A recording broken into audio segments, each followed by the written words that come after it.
안녕하십니까. 바로 보는 TV 옴부즈맨의 김승재입니다. 지난주 연합뉴스 TV에선 오미크론의 확산세가 지속되고 신규 확진자 수가 처음으로 7천 명대를 기록했다는 소식과 함께 여야 대선 후보 소식 등 국내 뉴스를 발빠르게 전해드렸습니다.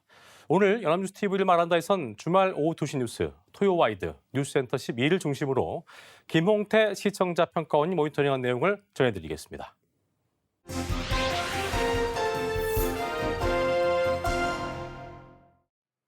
연합뉴스 TV는 지난주에 주택시장에 찬바람이 불고 있다면서 수도권의 주택 매매량이 급감하고 매수세 위축이 이어진다면서 하지만 시장의 불안 요소는 여전하다고 전했습니다.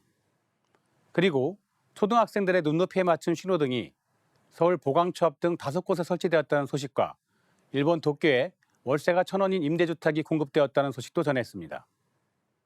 지난 4일 뉴스1사의 보도에서는 사무장병원의 경영자가 낙태 전문이라고 병원을 내세우고 재앙절개로 분만을 유도해 분만 직후인 신생아 사례를 지시해 이로 인해 1심에 이어 항소심에서도 실형을 선고받았다는 소식을 전했습니다.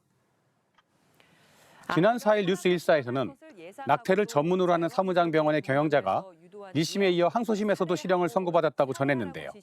아기가 살아서 태어날 것을 예상하고도 재앙절개로 분만을 유도하고 살해하라고 지시했다고 합니다. 서울고등법원은 살인과 사체 손괴 혐의로 기소된 44살 최모 행정원장에게 1심과 마찬가지로 징역 3년을 선고했는데요.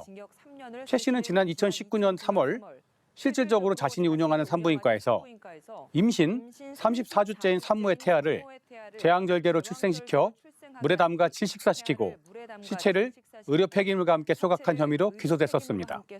최 씨에게 고용돼 태아를 사망에 이르게 한 의사 윤모 씨는 앞서 징역 3년 6월에 실형이 확정됐다고 전했습니다. 사무장이 병원을 운영하면서 낙태를 전문으로 내세우고 살인을 행한 사건인데요. 헌법재판소가 2019년 4월 11일 임신한 여성의 자기 낙태죄 조항과 의사 낙태죄 조항이 각각 임신한 여성의 자기결정권을 침해한다고 보고 헌법 불합치 결정을 한 바 있습니다. 하지만 이 사건처럼 임신 34주째인 산모까지 낙태가 자유롭게 허용되는지 이에 대하여는 아직 입법이 이루어지지 않았습니다. 당시 헌법재판소는 2020년 12월 31일을 시한으로 입법자가 개선 입법을 하라고 하면서 국법 계속 적용을 명했으나 시한 내에 대체할 입법이 이루어지지 않아 실제 낙태를 처벌할 규정은 공백인 상태입니다. 낙태를 전문으로 한다는 병원은 이러한 입법 공백을 악용한 건데요. 임신 34주째인 산모에게까지 낙태를 권한 것입니다. 하지만 34주에 이른 태아에 대하여 낙태가 쉽지 않자 사람을 살해하는 방법을 취한 것인데요. 이러한 문제점에 대하여 지적이 필요해 보이고 낙태죄에 대한 대체 입법이 시급히 이루어져야 할 것을 촉구하는 그러한 필요가 있어 보입니다. 뿐만 아니라 사무장이 병원을 경영하는 것 자체가 매우 중대한 의료법 위반입니다. 병원 운영이 어렵기에 어쩔 수 없이 의사들이 불법적인 형태의 병원에서 일하게 되고 이렇게 치료를 위장한 모습의 범죄들이 행해지고 있기 때문에 이에 대하여 간단히라도 언급했으면 더 좋았을 것입니다. 지난 3일 뉴스센터 1, 2와 4일 오전 8시 토요 와이드에서는 수도권 아파트 매매 수급 지수가 1년 6개월 만에 기준선 밑으로 내려가면서 매수세가 꺾었다고 전했는데요. 수도권의 경우 집값 하락의 신호라는 분석이 있기도 하지만 시장의 불안 요소가 여전해 보인다는 분석도 전했습니다. 한국부동산원이 조사한 주간 아파트 수급 동향에 따르면 그주 수도권 아파트 매매 수급 지수는 99.3이었는데요. 1년 6개월 만에 처음으로 기준선인 100m로 떨어졌다고 합니다. 매매 수급 지수가 100 미만이라는 건 아파트를 살 사람보다 팔 사람이 많다는 뜻으로 서울 아파트 매매 수급 지수는 98.0, 경기는 99.5라고 전했습니다. 대출 규제와 금리 인상 등의 영향에 종합부동산세 부담 등으로 집을 매도하려는 수요가 늘어났다고 분석했습니다. 지난 4일 토요 와이드에서는 주택시장에 찬바람이 불고 있다면서 수도권의 주택 매매량이 급감하고 매수세 위축이 이어져 집값 하락의 신호탄이라는 분석이 나오긴 하지만 시장의 불안 요소도 여전해 보인다고 전했습니다.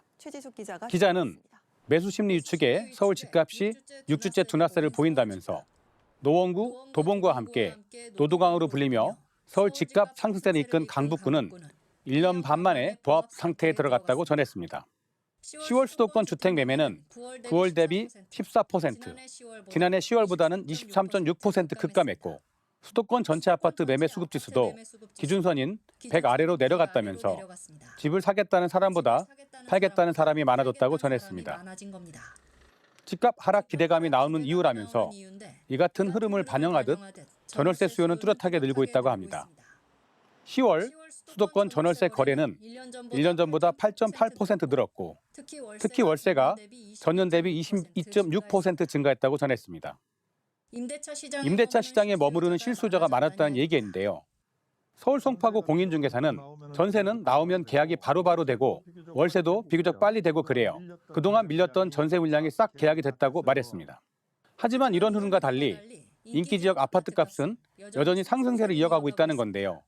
서울 서초구 아크로리버 파크는 전용 84제곱미터가 최근 45억에 거래돼 신고가를 경신했고 송파구 잠실 리센츠도 잠시 주춤하던 집값이 지난달 일주일 만에 2억 원가량 뛰었다고 합니다. 여전한 공급난과 규제 강화에 고액 자산가를 중심으로 한 똘똘한 한 채 수요가 몰리며 집값이 양극화 조짐을 보이고 있다는 분석이라고 전했습니다. 지난 1일 오후 6시 뉴스워치에서는 서울 마포구와 광진구의 3.3제곱미터당 아파트값이 5천만 원을 처음 넘어섰다면서 KB국민은행 주택가격 동향 월간 시계열 통계에 따르면 지난달 마포 광진구의 3.3제곱미터당 아파트값은 각각 5,032만 원과 5,011만 원을 기록했다고 전했습니다. 지난 연말까지 서울에서 3.3제곱미터당 아파트 평균 매매가가 5천만 원을 넘는 자치구는 강남, 서초, 송파구 세 곳에 불과했으나 11월 기준으로 지난 1년간 서울에서 아파트값 평균 상승률이 가장 높은 곳은 도봉구로 약 30% 상승했다고 전했습니다. 위 보도를 보면 주간 아파트 수급 동향에 따르면 1년 6개월 만에 처음으로 기준선인 100m로 떨어져 아파트를 살 사람보다 팔 사람이 많다고 합니다. 하지만 상반된 모습으로 지난 1일 뉴스 20에서는 처음으로 서울 마포구와 광진구의 3.3제곱미터당 아파트값이 5천만 원을 넘어섰다고 합니다. 또한 매수세 위축이 이어져 집값 하락의 신호탄이지만 시장의 불안 요소도 여전해 보인다면서 집값이 양극화 조짐을 보인다는 분석을 전했는데요. 여러 요인을 다방면에서 분석하며 시청자들에게 정확한 내용을 전하려는 좋은 모습입니다. 시청자들의 관심이 매우 많은 부분이기에 아파트 매매 관련 대출 규제, 금리 인상, 그리고 종합부동산세 부담으로 집을 매도하려는 수요가 늘어났고 전월세 수요는 뚜렷하게 증가했다고 전하는 등 현재 아파트 가격과 관련된 쟁점들을 가볍게라도 대부분 짚고 가는 모습입니다. 실제 아파트 가격의 하락세가 시작되었는지 변곡점에 와 있는지는 판단하기가 매우 어렵습니다. 위 보도에서도 상당히 많은 변수들을 언급하고 있지만 그럼에도 이외에 공급량의 확대, 청약 제도 등 검토할 부분이 매우 많이 있습니다. 결국 집값 오름세는 둔화되고 있으나 재건축 등이 있는 일부 지역에서는 오름세가 여전하기에 궁극적으로 수요와 공급의 불균형 해소가 가장 중요해 보입니다. 특히 지난달 26일 뉴스센터 13에서는 CNN 보도를 인용하여 일본 도쿄의 월세 1,000원의 초소형 임대 아파트가 공급되었다는 소식도 보도됐습니다. 지난달 26일 뉴스센터 13에서는 스웨덴 가구업체 이케아가 일본 도쿄 중심의 월세 99엔, 우리 돈 약 1,000원짜리 초소형 임대주택을 내놨다고 CNN 보도를 인용했습니다. 면적이 약 10제곱미터에 달하는 이 주택은 도쿄 변화가인 신주쿠에 있으며 12월 3일까지 세입자를 모집하는데요. 20살이 넘어야 입주 가능하고 수도와 가스, 전기료는 세입자 부담이라고 합니다. 이케아는 공간의 수직 활용이 핵심이라면서 공간을 3차원으로 나누니 제한된 공간에 새로운 가능성이 생겨났다고 설명했는데요. 도쿄는 세계에서 인구 밀도가 가장 높은 곳 중에 하나로 최근에는 초소형 아파트가 대세인 상황이라고 전했습니다. 아파트 가격의 안정화나 전월세의 문제 해결을 위한 하나의 모색점이 될 수 있는 획기적인 형태의 초소형 아파트입니다. 과연 이케아가 손해를 감수하며 일종의 이슈 마케팅으로 이를 기획한 것인지는 모르지만 우리나라도 아파트 수급 관련하여 도쿄의 모습을 분석하고 있으며 서울은 도쿄와 비슷한 모습을 띠고 있기에 이와 같은 아이디어는 한 번쯤을 고려해 볼 수 있습니다. 비록 CNN 보도를 인용했지만 참신한 보도의 모습으로 좋아 보였습니다. 지난 4일 오전 9시 토요 와이드에서는 어린이 키에 맞춘 눈높이 신호등 설치에 대한 보도가 있었습니다. 지난 4일 토요 와이드에서는 운전자나 보행자가 신호등을 미처 확인하지 못해 발생하는 교통사고가 적지 않다면서 어린이들의 교통사고를 예방하기 위해 눈높이를 낮춘 신호등이 설치되고 있다고 합니다. 기자는 쌩쌩 지나가는 차량들 옆으로 학생들이 등교한다면서 등교 지도를 돕는 학교 관계자들이 긴장하는 때라고 합니다. 보광초 학교 보안관은 아찔할 때가 가끔 있다면서 신호 준수 의식이 좀 부족한 것 같다고 합니다. 이에 미처 주의를 기울이지 못해 발생할 수 있는 어린이 교통사고를 막기 위해 눈높이 신호등이 설치됐다는데요. 기존 2.5에서 3m 높이에 설치된 신호등을 1m 낮춰 눈높이에 맞춘 신호등이라고 합니다. 운전자와 어린이들 모두 차량 신호를 더 가까이서 확인할 수 있게 된 것인데요. 학부모들은 긍정적인 반응입니다. 이수연 초등학생 학부모는 아이들도 저걸 보면서 빨리 뛰어올 때 한 번 더 설 수 있게 했으면 좋겠다며 아이들에게 많이 알려줘야 될 것 같다고 전했습니다. 용산구 안에 눈높이 신호등이 설치된 지역은 우선 이곳과 보광초 삼거리, 포함초등학교 등 5곳이라고 합니다. 노식래 서울시의 의원은 스페인의 빌바오를 갔는데 눈높이 신호등이 있어서 도입하게 되면 교통사고 예방에 기여할 수 있을 것 같다고 했습니다. 하지만 높이가 낮은 만큼 주변의 표지판에 가려져 멀리서는 신호가 아예 보이지 않는 곳도 있는 등 보완을 좀 더 있다는데요. 사고 예방 효과가 아직 충분히 입증되지 않았지만 이번 설치를 계기로 어린이 보호구역에 확산될 수 있을지 주목된다고 마무리했습니다. 민식이법 등 어린 학생들의 교통사고 문제를 법과 제도로만 해결하려 했는데요. 용산구, 보광초 앞 등 우선 5곳에서 눈높이 신호등이 설치되었다고 합니다. 서울시 시의원이 스페인의 빌바오에서 보고 온 것이라고 하는데요. 아이디어를 통해 하나씩 바꿔가는 모습이 보기 좋으며 이러한 내용의 보도도 훌륭해 보입니다. 비록 사고 예방 효과가 아직 충분히 입증되지 않았다고 전했지만 이러한 노력이 있어야만 학생들의 사고를 조금이라도 줄일 수 있으며 노력이 쌓여서 조금이라도 살기 좋은 환경을 만들 수 있어 보입니다.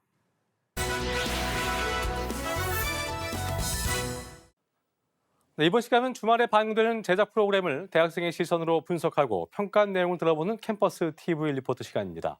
이번 주에는 중앙대학교 미디어 커뮤니케이션 학부 이유경 학생과 함께하겠습니다. 어서 오십시오. 안녕하십니까. 안녕하세요. 자, 지난주 이유경 학생 어떤 프로그램 모니터했습니까? 네, 저는 매주 토요일 오후 9시 30분에 방송되는 탐사보도 뉴스프리즘을 모니터했습니다. 지난 4일 방송된 탐사보도 뉴스프리즘에서는 기후변화의 심각성과 탈석탄 탈원전을 둘러싼 갈등, 그리고 이에 대한 위기 대응에 대해 다뤘습니다. 그럼 자세한 모니터 내용 지금부터 전해드리겠습니다.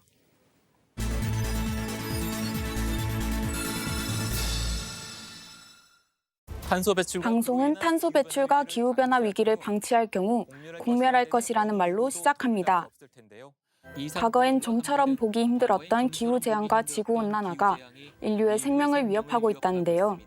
그러나 이러한 문제는 나와 내 가족에게 일어날 재앙이 아니라 남의 나라나 미래 세대의 비극으로 여겨 기후위기에 대한 전지구적 위기 대응은 더디다고 합니다. 이런 딜레마 속에서도 독일은 사회적 합의를 통해 탈원전 탈석탄화의 길을 걷고 있고 시민들은 이로 인한 전기요금의 상승을 받아들였다는데요.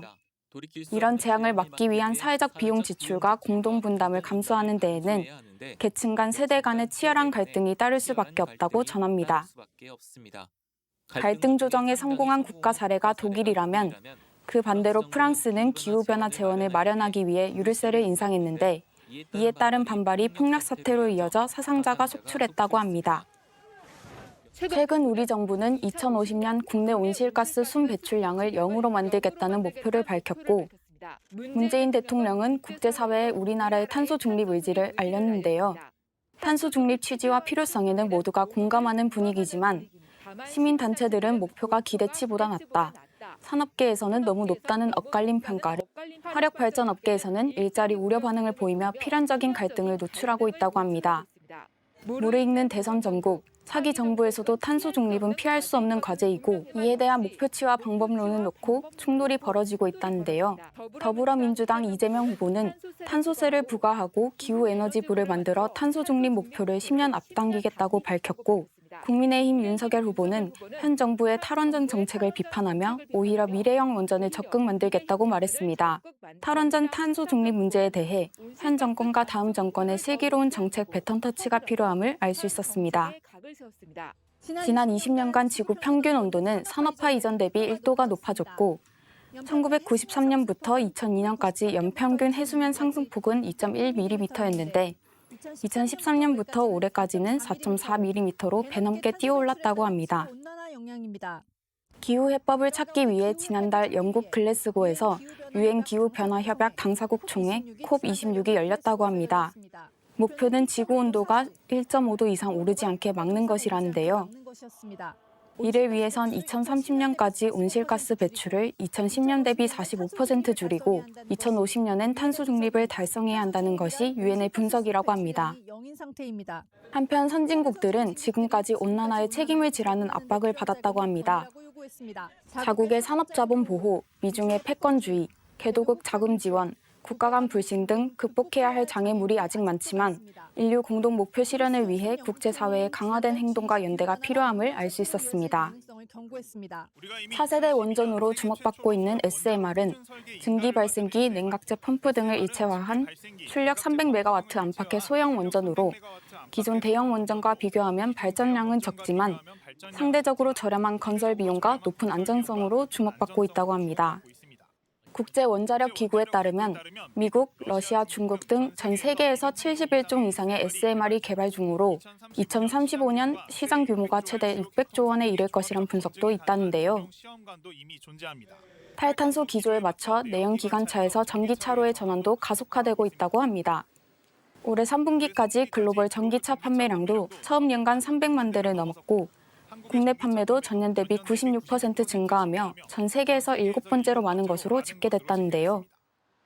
전기차에 대한 수요는 갈수록 늘어가고 있고 탈탄소 시대에 맞춘 산업계의 변화와 경쟁은 앞으로도 치열하게 이어질 전망이라고 합니다.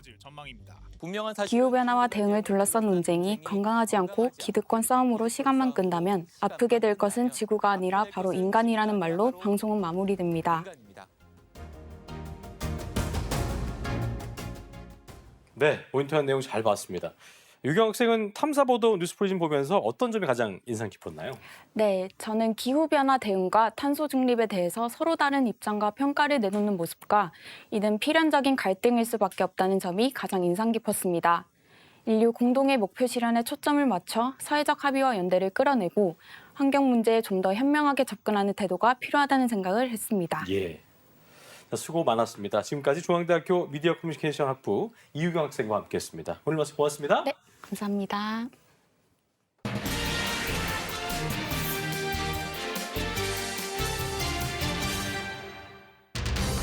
다만적으로 되었으나 다른 부분은 계속 심사를 필요하고 이를 종합 조정한 대안을 제안하기로 하였습니다.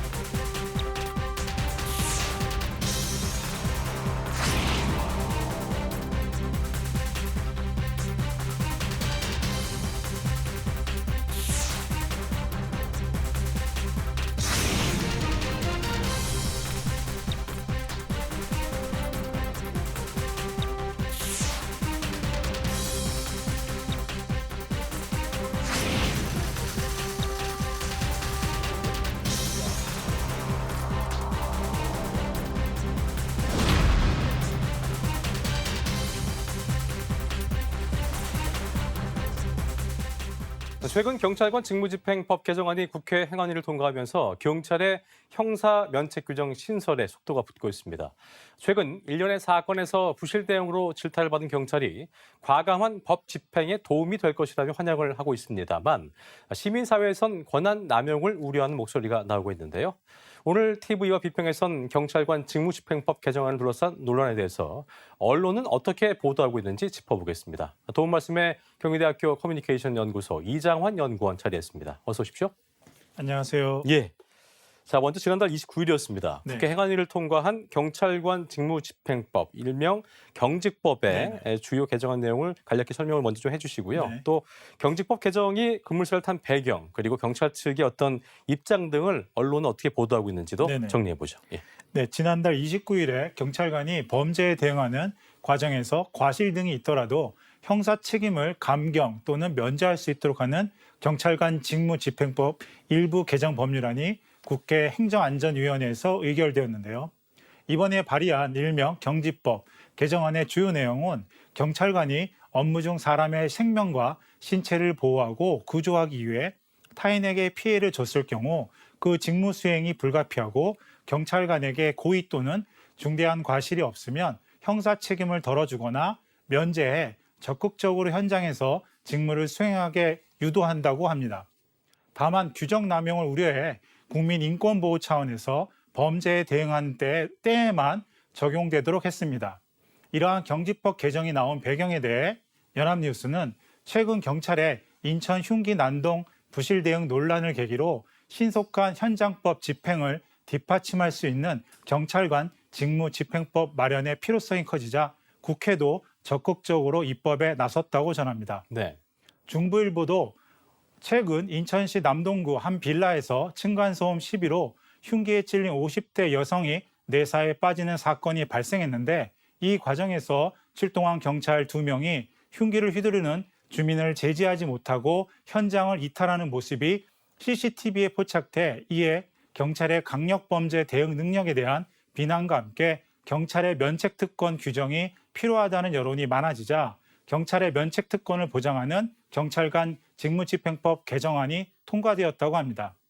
세계일보는 국민의 생명과 안전을 위협하는 행위에 필요한 물리력을 과감히 행사하라고 주문하며 소신 행위로 발생하는 문제는 개인에게 피해가 가지 않도록 힘껏 보호하겠다는 김창룡 경찰청장이 전국 경찰에 보낸 서한 내용을 인용합니다. 이처럼 언론은 최근 경찰의 인천 흉기 난동 부실 대응의 논란 때문에 경지법 개정안에 발의되었다고 전하면서 경찰의 무기력한 대응에 대한 비판과 함께 강력 범죄에 대한 경찰의 적극적인 대응이 필요하다는 여론에 의해 개정안이 통과되었다고 전합니다. 그렇군요. 하지만 면책 규정을 신설하는 경직법 개정이라는 것이 현 시점에 네네. 적절한 것이냐 또 필요한 입법인가에 대해서 논란이 거세게 일고 있는 상황인데 네네. 시민단체의 반응, 국민 여론 등을 언론은 어떻게 보도하고 있는지도 정리를 네네. 해보죠. 네. 경찰은 시민의 안전이 위협받는 상황에서 현장 경찰관들이 과감한 법 집행에 나섰는데 도움이 된다며 예. 법안이 국회 상임위원회 통과를 환영하는 모습입니다. 네. 그러나 시민단체는 면책 조항으로 인천 흉기 난동 사건 등에서 드러난 경찰 부실 대응 문제를 해결하기 어려울 뿐만 아니라 예. 권한 남용이 이어질 수 있다고 경지법 개정안을 반대하고 있는데요. 예. 참여연대는 최근 강력범죄 사건에 대응해서 드러난 경찰의 무능에 대한 비판이 거세지는데 이때 갑작스럽게 경찰 책임 감면 논의가 이어지는 것이라며 경찰의 직무 집행은 물리적 폭력을 기반으로 하고 언제든지 남용될 수 있다는 점에서 이런 식으로 처리돼서는 안 된다는 논평을 세계일보는 전합니다. 경향신문도 시민사회는 우려를 표명한다면서 면책 규정 신설이 최소한의 허들마저 무너뜨린 경찰의 물리력 남용으로 이어질 수 있다고 합니다. 경찰개혁위원회에서 활동한 양홍석 변호사는 최근 사건들은 경찰이 물리력 사용을 주저해서 발생한 것이 아니라 현장 대응에 대한 교육 부족과 훈련 부족에 따른 것이라며 현장 경찰이 두려워하는 건 민사 사상의 책임이 아니라 감찰에 따른 내부 징계와 인사상 불이익이라고 비판합니다. 한편 조선일보는 지난달 인천 흉기 난동 사건에서 경찰의 부실 대응이 논란된 가운데 시민의 62%가 경찰의 총기 사용 권한을 확대해야 한다고 응답한 설문조사 결과가 나왔다고 전합니다. 중앙일보도 지난 4일 블록체인을 기반한 온라인 투표 시스템 더폴에 따르면 11월 25일부터 12월 1일까지 38,551명을 대상으로 인천 흉기 난동 경찰 대응 논란에 관련된 설문을 한 결과 진압 시 경찰의 총기 사용 권한을 좀 더 자유롭게 풀어줘야 한다는 것에 대해 어떻게 생각하냐는 질문에 응답자 62.29%가 동의한다고 답했다면서 시민의 62%가 총기 사용 등 경찰에게 더 강력한 권한을 주는데 동의한다는 설문조사 결과가 나왔다고 합니다. 예. 이처럼 언론은 경지법 개정안을 두고 현재 경찰 교육과 훈련 부족 및 내부 감찰 시스템의 문제를 지적하며 경찰의 물리력을 통한 공권력 강화는 경찰의 권한 남용을 일으킬 수 있다는 시민단체의 비판을 전합니다. 또 일부 언론은 온라인 투표 시스템 더폴의 설문조사 결과를 통해 경찰의 총기 사용 등 강력한 물리력 행사를 찬성하는 시민이 절반을 넘었다고 전했습니다. 그렇군요. 근데 이제 경찰관에 대한 면책 조항이 최근에 이제 부실 네네. 대응 비난을 받은 경찰력 집행에 좀 변화를 이끌어낼 수 있겠는가에 대한 의견도 엇갈리고 있는 상황인데요. 네네. 이에 대해서 경찰 관계자와 전문가들의 견해를 언론은 어떻게 보도하고 있는지도 정리를 해보죠. 네, 최근 인천 흉기 난동 사건 등에서 부실 대응 비판이 쏟아진 만큼 경찰과 정치권은 면책 규정 신설을 개정하고 있습니다. 예, 폭넓은 공권력 행사가 범죄 예방으로 이어질 것이라는 이유도 있지만 이에 반대하는 쪽에서는 면책 규정이 공권력 남용과 인권 침해를 초래할 것이라고 충돌하고 있는데요. 네, 한국 경제는 면책 규정으로 경찰관들이 더 적극적으로 범죄 현장에 대응할 것이고 이런 문화가 정착되면 범죄자가 범행을 저지를 유인도 낮아질 것이라는 곽대경 동국대학교 경찰행정학과 교수의 주장을 전합니다. 예, 승재현 한국형사법무정책연구원 연구위원도 경찰관이 직무 과정에서 물리력을 적법하게 행사했으면 현행법으로도 보호받을 수 있는데 소송에 휘말리는 것은 공권력 집행이 적법하지 않았다는 의미라며 법조항 신설보다 경찰관의 현장 판단 능력을 기르는 것이 훨씬 중요하다고 주장합니다. 한편 조선일보는 올해 신규 증원 인력만 놓고 보면 평가 대상 제외 인력이 400명대로 일선 지구대, 파출소 근무자 등 교대제 관련 신규 인력은 모두 행안부 평가에서 제외된다면서 교대제 개선 차원에서 증원에 대해서는 평가를 하지 않는다는 취지로 알고 있다는 경찰청 관계자의 발표를 전합니다.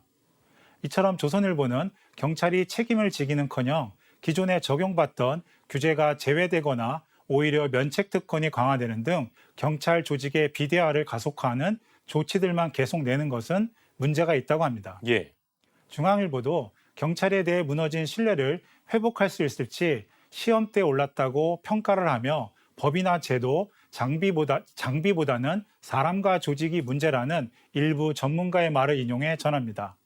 오윤성 순천향대학교 경찰행정학과 교수는 당당하게 하라 라는 말이 빛을 발하려면 경찰관이 당당할 수 있는 자질을 갖추고 있는지부터 살펴봐야 한다면서 체력을 유지할 수 있는 훈련이 뒷받침되고 스크린 골프장처럼 수시로 테이저건이나 권총을 자기가 연습할 수 있도록 해야 실현 가능성이 있다고 합니다.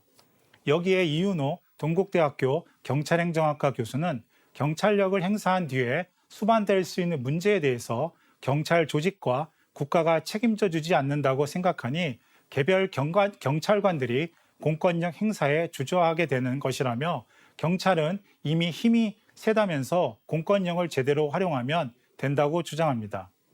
이처럼 언론은 경찰 관계자와 전문가들의 견해를 통해 경찰관 면책 조항이 경찰력 집행력 변화의 동력이 아니라 현재 경찰 현장 대응에 대한 부족한 교육 부족과 훈련 부족 등으로 역량을 강화할 수 있는 교육과 훈련 시스템, 현장에 맞는 다양한 실전 훈련이 필요하며 경찰 조직의 책임감과 신뢰 회복 강화가 가장 필요하다고 합니다. 그렇군요.